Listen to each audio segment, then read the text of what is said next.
Hello and welcome to our channel. We're going to tell you a story. My name is Isabella. People always said I was beautiful. They said my red hair glowed like fire and my smile could light up a room. But there was always another word they used for me: spoiled. I grew up in a rich family, in a big house with servants who did everything for me. I never washed a single dish, never ironed a single dress, never worried about money. I thought life would always be like that, easy, comfortable, and filled with admiration. But life has a cruel way of teaching lessons. When I married, I thought I had found my prince. I thought I would live as a queen. Instead, I was about to face the hardest truth of all: beauty and wealth mean nothing when the heart refuses to change. The beginning of Isabella's story. I was raised like a princess. My father owned companies, and my mother never worked a day in her life. From childhood, I was told that I deserved the best. If I wanted new clothes, they appeared in my closet. If I wanted a holiday, my parents arranged it without hesitation. I thought the world revolved around me. When I turned 24, I met Daniel. He wasn't as rich as my father, but he was handsome, kind, and ambitious. He worked as an architect, building dreams with his own hands. He looked at me as if I was the most precious thing on earth. I loved that feeling. I thought, yes, this man will take care of me forever. When he proposed, I said yes without hesitation. I wasn't thinking of responsibilities, of sharing burdens, of sacrifice. I was only thinking of myself, my dresses, my lifestyle, my comfort. The wedding was grand, filled with flowers and golden lights. I wore a dress worth more than Daniel's annual salary, but he didn't complain. He was proud to marry me, and I was proud to be adored. First, everything felt perfect. Daniel worked hard, and I stayed at home, spending my days shopping, meeting friends, and scrolling through my phone. But slowly, cracks began to appear. Daniel would come home exhausted, carrying the weight of bills, loans, and deadlines. He wanted me to cook sometimes, or at least manage the home. But I had no idea how to cook or clean. I would look at him with irritation and say, "Daniel, why should I do this? We can hire someone. I'm not made for housework." His face would fall, but he stayed silent. The small fights began to grow. "Isabella," he said one evening, "we can't afford to hire maids all the time. I need your support. Can't you at least learn to cook a simple meal?" I laughed. "Cook? Daniel, I've never cooked in my life. My mother never asked me to. Why should I now?" His eyes filled with disappointment. "Because you're my wife.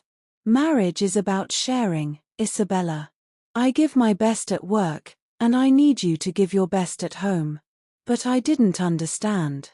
To me, marriage was about being adored, not about sacrifice. Months passed. Daniel started working longer hours. He became quieter. I felt ignored, unloved. Instead of reflecting on my own behavior, I blamed him. "You've changed, Daniel," I snapped one night. "You don't love me like before."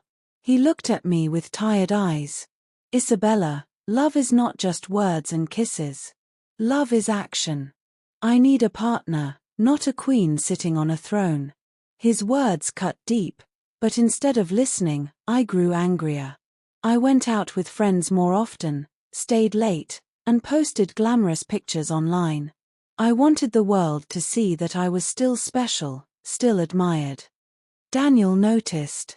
One evening, he asked softly, "Why are you doing this? Why are you trying to show the world you're happy, when at home you are not?" I turned away from him, refusing to answer. The real storm came when Daniel lost an important project at work. His company faced financial struggles, and suddenly our lifestyle changed. No more shopping sprees, no more fancy dinners, no more careless spending. I panicked. I felt trapped. I shouted at him, "Daniel, you promised me a good life. How can you fail me like this? He looked at me with a pain I had never seen before. Isabella, life is not always easy. But you promised me too, you promised to stand by me, in rich and poor. Do you even remember? His voice trembled. For the first time, I saw how fragile he was. But my pride was stronger than my heart. I stayed cold, distant, and angry. That night, Daniel slept on the couch. I stared at the ceiling, furious, but also afraid. A voice inside me whispered that I was wrong, that I was pushing him away, that I was breaking the very love I once dreamed of. But I silenced that voice. I told myself, I deserve better. I am too special to struggle. But deep down, I was starting to feel the cracks inside my own soul. I didn't know then that the real lesson of my life was just beginning. Night, things between Daniel and me grew colder. He stopped sharing his dreams with me, and I stopped trying to understand him. We lived in the same house but felt like strangers. Still, he never raised his voice at me. He never insulted me. His silence was louder than any scream. And that silence began to eat at me. I told myself that I deserved a better husband, someone richer, someone who could give me the life I wanted. I even started listening to my friends, who whispered, Isabella, why are you living like this? You're too beautiful to waste your youth in struggle. You could have any man you want. Their words fed my pride. But they also planted poison in my heart. One day, at a party, I met Adrian. He was wealthy, confident, and charming. He looked at me the way Daniel used to, like I was the center of the world. For a moment, I felt alive again. Adrian's words were sweet. Isabella, you deserve the best. A woman like you should never worry about bills or problems. If you were mine, I would give you everything. Those words burned in my ears. They were everything I wanted to hear. And for the first time, I felt the dangerous temptation of leaving Daniel. But when I came home that night, I saw him asleep on the couch, his jacket over his tired body, papers scattered on the floor. He was still fighting for us.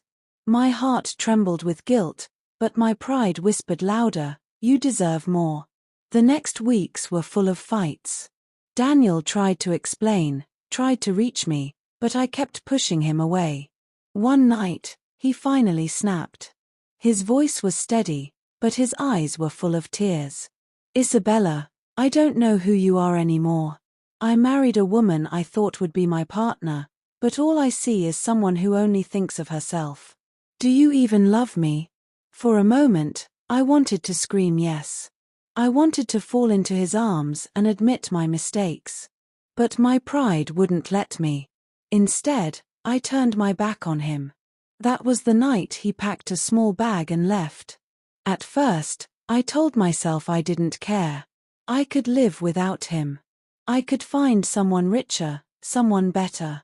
But as the days turned into weeks, the house grew emptier.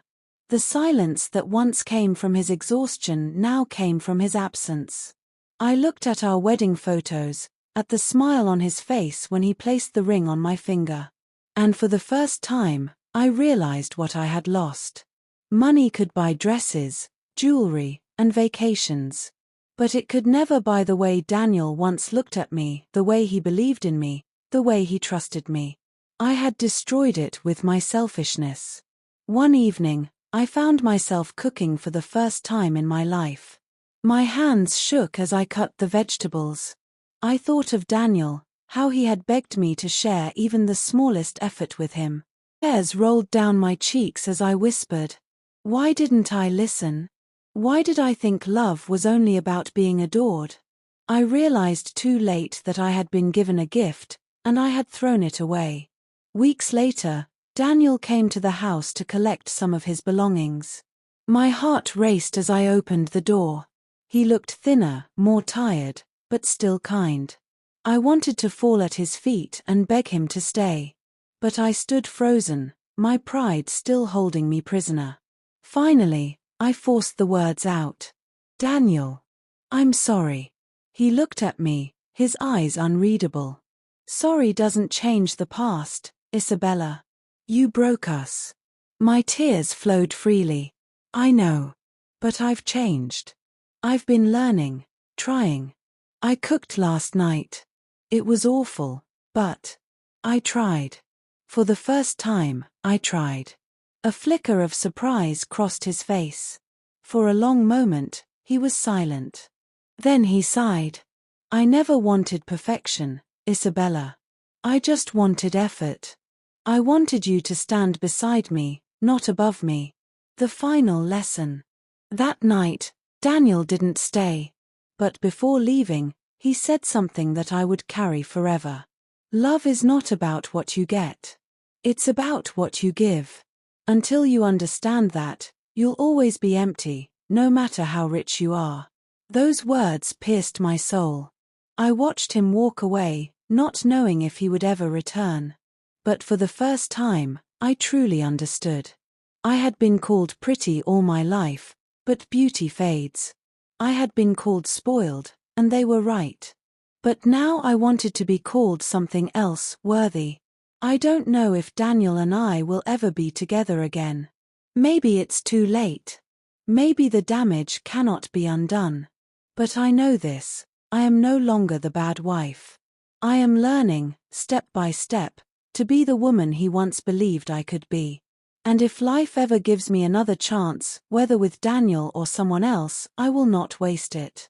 Because I have learned the hardest truth: love dies when pride is stronger than the heart.